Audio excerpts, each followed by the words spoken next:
Feeling the movement of the canter can be one of the most difficult movements to really feel and to understand. And there's so many different ways that it's explained that can be kind of confusing. So today I want to focus on breaking down just one element of the canter movement that I think is probably the most important and often the most misunderstood one. So that's what we're going to be looking at in today's video.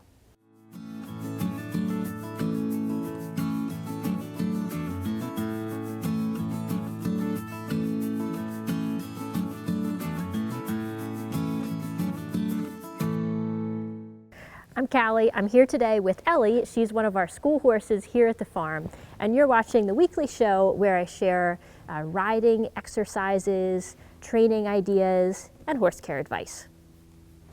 Today we're going to be talking about how riding the canter is more of a swing motion than a scooping motion. What's often taught with riding the canter is that we think about scooping the hips. So sometimes when it's demonstrated or when it's described, it's thought of as this motion of pulling the front of the pelvis up and kind of riding the canter in this way.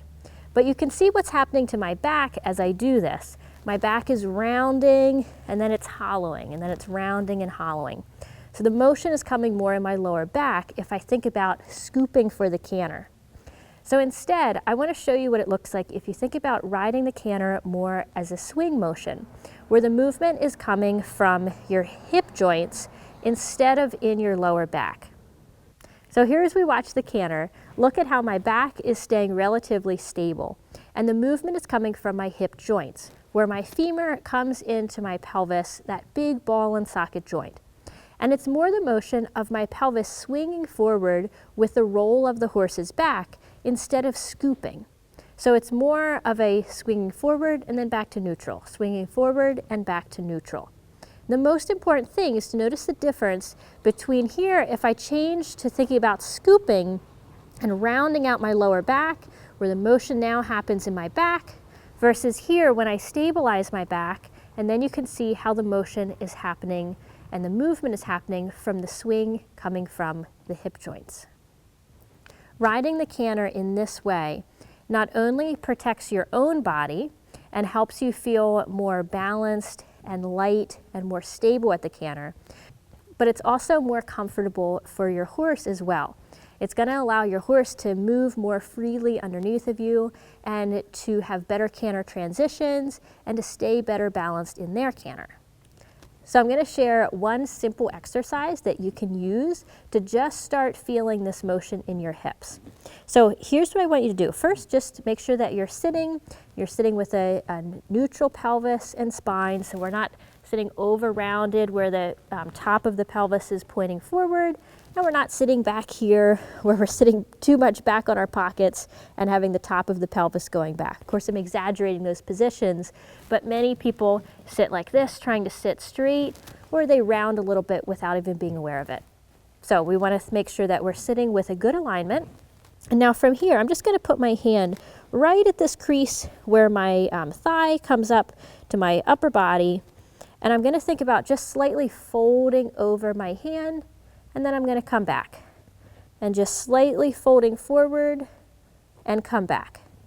So this starts to give me the feeling of just finding this little fold in my hip going forward, finding this little, it's kind of like a little hinging motion in the hip.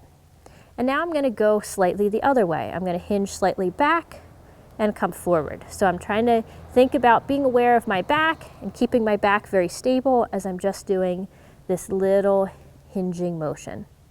Now I can come slightly forward, neutral, slightly back, neutral, slightly forward.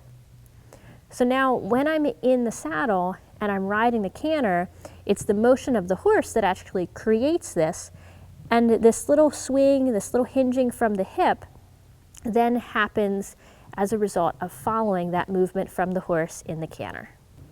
I have some other videos linked for you down below if you want more resources on riding the canter, having good canter transitions, and having a horse that's better balanced at canter. But I would love to hear from you. What is something that really helped you learn to ride the canter, to feel more confident at the canter? put it in the comments below.